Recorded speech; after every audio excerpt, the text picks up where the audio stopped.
Naga Independence Day ki thoramda Kuki in pina khut thingdilakhiba asi Naga singi political right singnabani. Haukiba August 13 da Rasuan Kaipondai Jayengda Naga Independence Day ki thoram pangthokiba aduda Kuki tribe singi apex body ama oiriba Kuki in pi Manipur na thoram adugi mayokta Manipur governor da formal application ama submit tawrangkiba adu region asida leiriba Naga miyam da khatnaba hawbani amasung Naga singi safety amasung security da phongna threat tawbani haina Rongmai Naga Council Manipur na thadorokpa chirol amana haidi chirol asina makhata na hairibana ngarang tang 15 gi numidang pung 10 rom taba matamda Kaidundoi Jo Village da Kuki khulai paiba kangbu sina khula du da leiriba Naga singda nomai kapchinduna hingsa gi oiba thawong kaya chathaki thawong ase civilian singi punsida hena khudong thiningai oiba thawong ama oibagi mathakta community asida hakthingna attack tawbani hairiba thawong sing asi Naga singda hena asawba pokhanaba honaba thawong ni Kuki militant singna Naga miyangi safety da yamna sathiba mongda Ihan khanganbagi thawong chathariba si tumina kaidongnungda su leiroi asigumba hingsagi oiba Naga miyamda khanaba hawbagi thawong sing asi makhadana chathatanaba khangalagi karigumba chathaba tarabadi Naga miyamgi survival amasung security ki damag mathau taba protective measures sing lokhatkani thawong asi yamna sathiba thawong amani haina logani hairi amaromda ngarang ayupung 4:30 rom tabada Senapati district ki Kangpokpi subdivision ki manung chanba Chawang kiningda Kuki militant amasung Kuki volunteer ni haijaba miyoi mari laklaga khuladu da leiriba pimingdang gawba khunja ama gun point da faraga makhoi gi gari da puduna chatkraba matung khuladu gi makhada leiba Nepali yum amada pusilaga kihan khanganbagi thawong kaya chatharamle haina Chawang kining village authority na thadorba sirol amana hairi Chirol asina makha taraduna hairibana Kuki militant amasung volunteer ni haijaba sing aduna Nepali yumbu adubu Dap tawraga makhoi ani makhata na faraga puki thawong asi Kuki kangbu sing aduna makhoi bu hanaba honabani thawdo adugi pau phangbaga khul adugi youth club ki kangbu singna makhoi ani bu thiba chatpada Kuki ge miyoi mari adugi manungda ahum phaki aduga amana youth club ki kangbu aduna nongmai utuna gi hallamlaba matungda nanthok chenkibadagi mayam changduna mahak pusu tanaraga phaki hairi thawdo aduga mari lenana Liangmai village customary logi matung ina January singna OKD sama fine oina lupa lakh manga amasung lupa lising 10 piba mobile ama tha asigi kunipan phawbada piba haina yanakre Paite na Kuki ki thawong pen ba phongdokre mangjong na Paite kangbu singda khangalamba amasung ayaba ama talawba tawdana KSO amasung walking Kuki CSO Chadar Hills karana Paite puandam asi makhoi gi letter heta hatuna sijinabagi thawong asi Apex Paite tribe na akan mamawongda yaningde hairi Apex Paite tribe ki maike degi makhata na hairibana sahi asigi March 10 da Churchandpura Kuki group singna Jaumi gi flag lokthok lamba ngamari leinana Kuki amasung Jaumi tribe ki marakta khana chainabagi thawdo kaya thokrabani haina phongdoragli CRPF amasung AR na Kuki area ngak senba ngmdre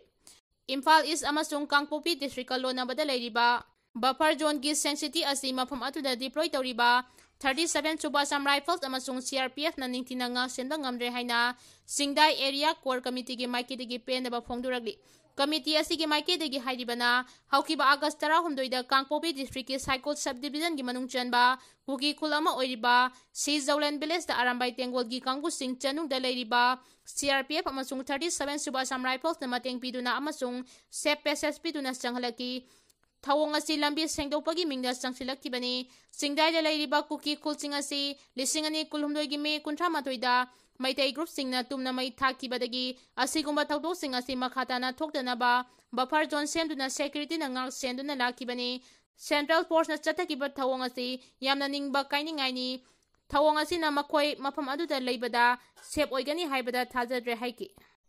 FMR border fencing gi matangda UNC na governor unakre free movement regime FMR chana hankidaba amasung Indo Myanmar border da sambal khabagi matangda khongjang changsingani haina lauthokiba United Naga Council UNC gi miyoi 10 na saba mihut kangbu amana ngachi Raj Bhavan da governor Ajay Kumar Bhalaga unaduna wari sanakre UNC na thakiba numit kunigi matam loikibaga iroinana Raj Bhavan da ngasi hiramasigi matangda wari sanakibani haukiba August 13 da UNC na emergency presidential council meeting pangtuktuna FMR chanahanaba amachung ngamkhai sambal khabagi thabak lephanabagi matangda khongjang sansinnabani haina warep laukibani. Raj Bhavan gi geta paumi singa unabada UNC gi President ND Lorhona haiki madudi Governor na hiram asigi matangda UNC gi mihut kangbu amaga athuba matamda center ga wari sanahanaba thawrang laukhatlagani haina thajaba pirakle. Adumoina mag UNC gi maike dagidi Presidential Council gi mifamda laukiba warep matung ina akanba khongjang changsinaba phirep laure.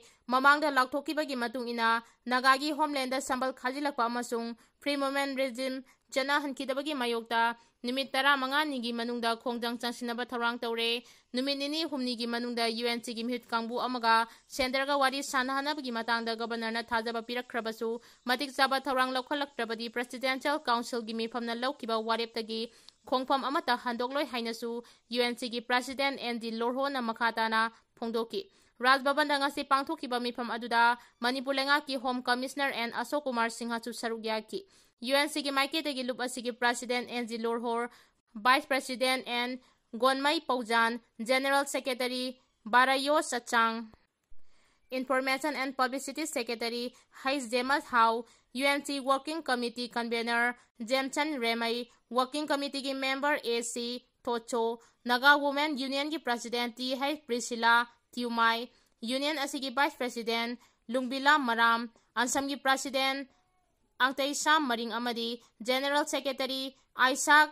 Charena Maina Sarugyaki. Freedom Fighter Rani Gaideliu Sairubagi Police da Wakatkre, Mian Ikai Kumnaribi Freedom Fighter Rani Gaideliu gi Mingcha Thian Bayaba Paudel, WhatsApp Group Singda Sandoklubagi Damag, Jeneriba Mio Edu Paraga Matik Sabe Action Lokat Pinaba, Kabui Mothers Association of Police da Wakatkre, Kabui Mothers Association gi General Secretary Ranjita Golmaina Imphal West District ki Superintendent of Police da Aiba Serol ama pisinduna hiram asida Jeneriba Mio Sing Adu